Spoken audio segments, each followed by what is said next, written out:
हे listeners, आ चुके आप लोगों के लिए डबल की मोहब्बत का न्यू एपिसोड। तो चलिए इसे शुरू करते हैं। और अगर आप चैनल पर न्यू हैं तो प्लीज़ सब्सक्राइब कर देना, और अगर अभी तक सब्सक्राइब नहीं किया तब भी सब्सक्राइब कर देना।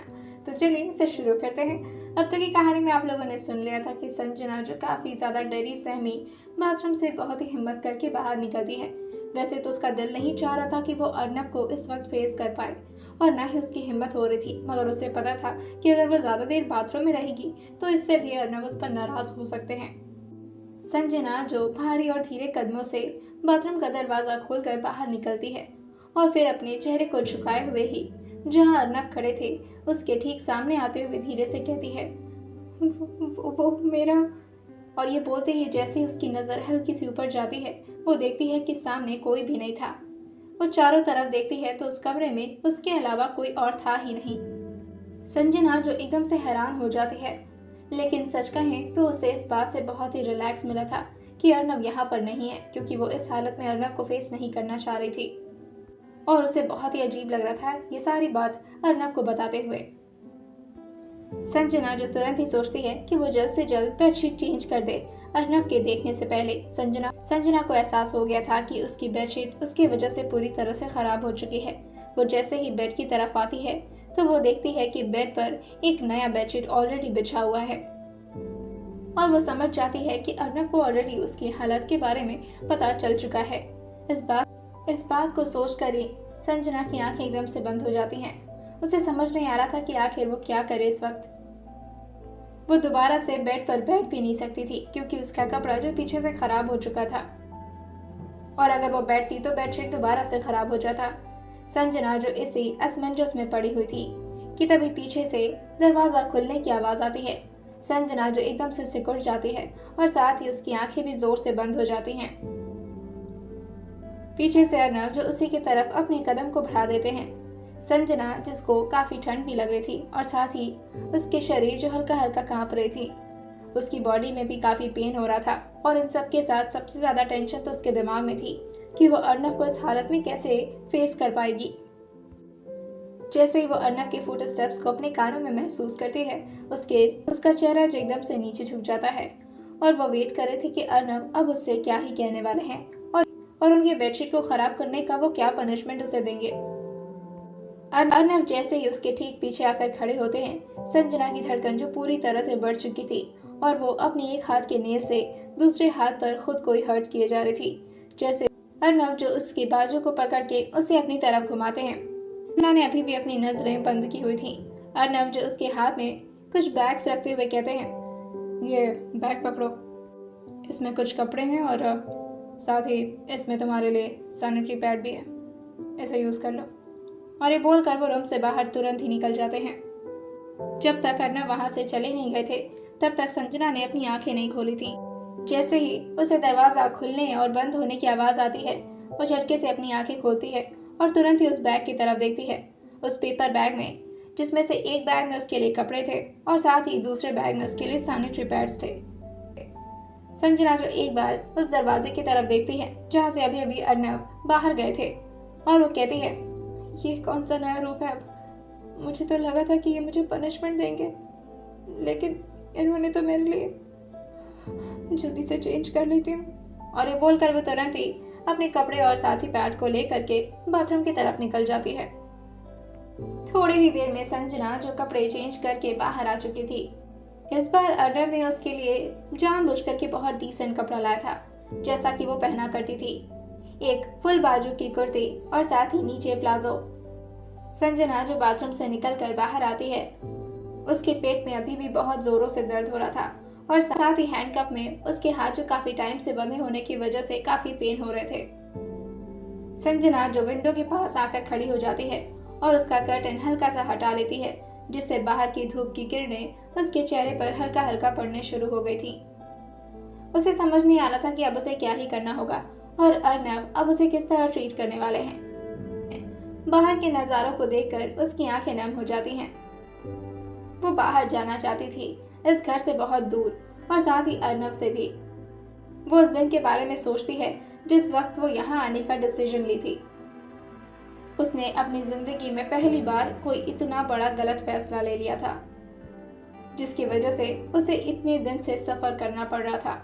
जो विंडो को खोल देती है ताकि बाहर से थोड़ी गर्म हवाएं उसके चेहरे पर पड़ सके। उसे इस वक्त काफी ठंड लग रही थी और क्योंकि अर्नव ने एसी का टेम्परेचर बहुत ही कूल रखा था। वो विंडो का दरवाजा खोलती ही कि तभी पीछे से फिर से दरवाजा अनलॉक होने की आवाज आती है, तो वो झटके से विंडो को बंद करके तुरंत ही कर्टन लगाने लगती है। वो कर्टन लगाई रही थी कि तभी पीछे से अर्नव उसकी तरफ आते हुए उससे पूछते हैं, क्या कर रही हो? इस हालत में भी भागने का मन कर रहा है तुम्हें? तुम्हारे हाथ क्या खोल दिए? इसका मतलब फिर से तुम खुद को एक आजाद परिंदा समझने लगी, हाँ? और ये बोलकर वो उसकी तरफ आते हैं और झटके से उसके बाजू को पकड़ के उसे अपनी तरफ टर्न कर देते हैं। संजना की बॉडी जो इस वक्त काफी ज्यादा वीक हो चुकी थी, जिसकी वजह से वो एक बार ही टर्न करने पर पूरी तरह से डिसबैलेंस हो जाती है और पीछे वॉल का सहारा लेते हुए ठीक से खड़े होते हुए कहती है, मुझे ठंड लग रही थी, मैं बस बाहर की हवा लेना चाह रही थी। अर्नव जो अपने चेहरे को उसकी तरफ थोड़ा झुकाते हुए कहते हैं, बाहर की हवाओं को भूल जाओ। जो हवाएं इस रूम में चल रही हैं और मिल रही हैं, उसी में खुश रहना सीख लो तुम, क्योंकि यहाँ से बाहर निकलने का तुम्हारे पास कोई ऑप्शन नहीं है। समझ आई बात? और ये बोलकर उसकी कलाई को कस के पकड़ते हैं और उसे झटके से बेड पर बैठाते हुए कहते हैं, बैठो यहाँ पर। संजना जो दोनों मुट्ठी में बेडशीट पकड़ लेती है और अपनी आंखें जोर से बंद करके अपना चेहरा नीचे की तरफ झुका लेती है। अर्नव जो उसके ठीक सामने नीचे बैठते हुए कहते हैं, ये पेन किलर है, कुछ खाने के बाद इसे खा लेना। तुम्हारी बॉडी में जो भी पेन हो रहा है वो ठीक हो जाएगा, और ये फीवर की दवा है, लेकिन हाँ, इसे खाली पेट नहीं खाना है। तो पहले मैं तुम्हारे लिए कुछ खाने की अरेंजमेंट करता हूँ। और अर्नव जो उसे एक बॉटल थमाते हुए कहते हैं, ये गर्म पानी है, ऐसे पी लो, थोड़ा क्रैम्प में आराम मिलेगा तुम्हें। तब तक मैं तुम्हारे लिए कुछ खाने की अरेंजमेंट करवाता हूँ। संजना की आंखें जो पूरी तरह से नम थीं, जो कि वो अर्नव से डर रही थी, मगर अब जो उसकी आंखें नम थीं, उसकी आंखों के आंसू जो उसके गाल पर गिरने लगते हैं। अर्नव जो तुरंत ही खड़े होते हैं और पीछे की तरफ मुड़ने वाले होते हैं कि संजना को फिर से रोता हुआ देखकर थोड़ा फ्रस्ट्रेट होते हुए उससे कहते हैं, अब क्या है, अब कुछ और चाहिए तुम्हें? संजना जो अपना सिर नाम में हिला देती है। अर्नव जो उसके चिक को अपने हाथों से थोड़ा जोर से दबाते हुए कहते हैं, तो फिर रो क्यों रही हो तुम? संजना जो फिर भी कुछ नहीं कहती। अर्नव जो उसके चेहरे को झटके से अपने हाथों से छोड़ते हुए कहते हैं, अगर कुछ चाहिए तो बोलो, ऐसे बेवकूफों की तरह रोना बंद करो। संजना जो धीरे से कहती है, कुछ नहीं चाहिए मुझे। अर्नव जो रूम से बाहर निकलने वाले होते हैं कि तभी अर्नव के दिमाग में कुछ क्लिक करता है और वो संजना की तरफ फिर से अपनी तेज कदम बढ़ा देते हैं। संजना को थोड़ा रिलैक्स मिला ही था कि अर्नव रूम से बाहर जा रहे हैं, मगर जैसे ही वो देखती है कि अर्नव फिर से उसकी ही तरफ आ रहे हैं, तो वो और ज्यादा सिमटने लगती है। अर्नव जो टेबल पर रखे हैंडकफ को एक बार घूरते हैं और फिर एक बार संजना को देखकर एक तिरछी स्माइल पास करते हैं, जैसे उनके दिमाग में कुछ चल रहा हो। वो उस हैंडकफ को अपने एक हाथ में बांधते हैं और उसी में एक हाथ संजना का बांध देते हैं। संजना जो उनकी इस हरकत से हैरानी भरी निगाहों से उन्हें देखने लगती है। अर्नव जो झटके से अपने हाथ को खींचते हैं तो संजना का भी हाथ अपने आप ही खिंचा जाता है और संजना जो बेड से एकदम से खड़ी हो जाती है।